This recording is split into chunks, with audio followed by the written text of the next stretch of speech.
In this video, Dr. Jordan Peterson explains how we try to understand and solve the complexity of life.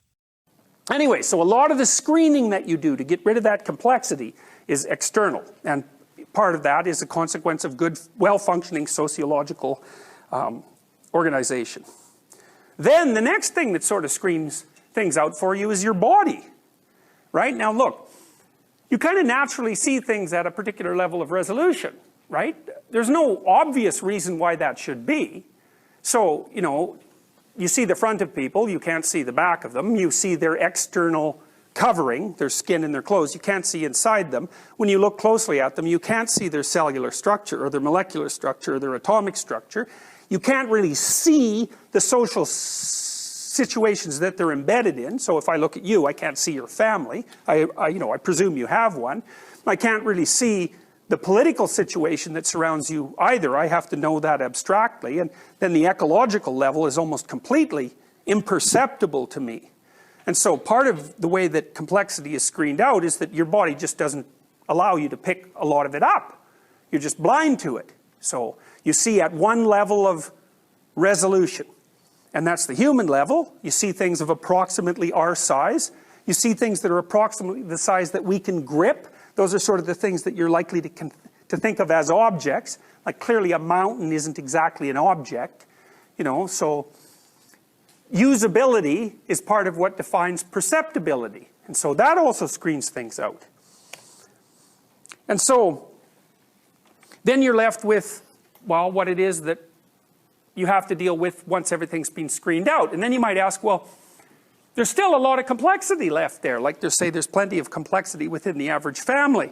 And there's plenty of complexity in the mating domain, you know, to find a partner and to establish a reasonable long-term relationship and to have children and to raise them. There's plenty of complexity left. And then the question is, how did biology come to solve those problems, given that they're almost infinite in complexity? How can you do it? And the answer to that is fundamentally a Darwinian answer. You start simple, so that's back in the days of the one-celled organisms. We have no idea how those things got their start, right? I mean, the actual beginning of life is a serious mystery.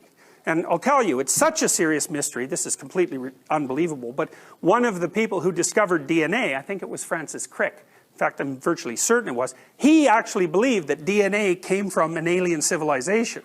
He wrote a whole book about that. It's called panspermia, and so he posited that it's possible for DNA to drift through space for millions of years and to land on planets and to start living, and that God only knows how old DNA is, because he just couldn't figure out at all how it could have possibly evolved.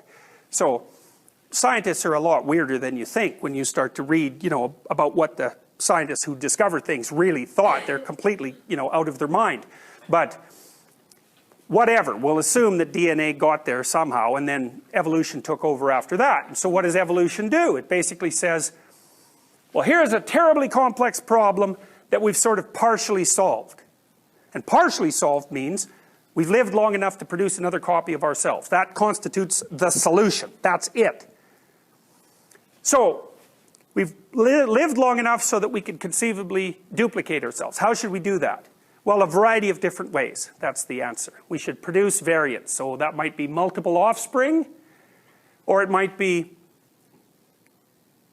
also be facilitated by random mutation. Hypothetically, the mutations are random. Although there's increasing evidence, by the way, that organisms are much more complex at the genetic level than anyone ever assumed. And bacteria, for example, swap DNA back and forth with other bacteria all the time. And there are experiences that you can have that will change your genetic structure sufficiently so that you will transmit that to your children. So, you know, the idea that everything's purely Darwinian and it's only mutation that drives randomness, that's clearly likely, but not complete. These other mechanisms are clearly there. But the issue is that what you do is you start with something that kind of works, and then you produce microvariants of it, and then the world around you changes a little bit, and hopefully one of those microvariants manages to do the same thing, and then it produces a bunch of microvariants, and then they manage to do the same thing, and So what's happening is there's an arms race between the environment, which is always changing, and the organisms that are trying to keep up with it, and that arms race just goes on forever, and different life forms proliferate as that occurs. It's sort of like life is always playing catch up, and you never get it right. You cannot get it right. The best you can do is get it right long enough to live long enough to reproduce. That constitutes the sum total of your knowledge. So what that means, at least in part, is that you guys are all the beneficiary, let's say, of a evolutionary process that's basically been going on since the beginning of life, and that's about 3.5 billion years ago. And so your body, your psychophysiology, has been in an arms race with the transforming environment for 3.5 billion years trying to keep up, and poof, you're the stellar consequence of 3.5 billion years of effort and death. So, you might thank the cosmos about that. You think about this, every single one of your female ancestors successfully reproduced.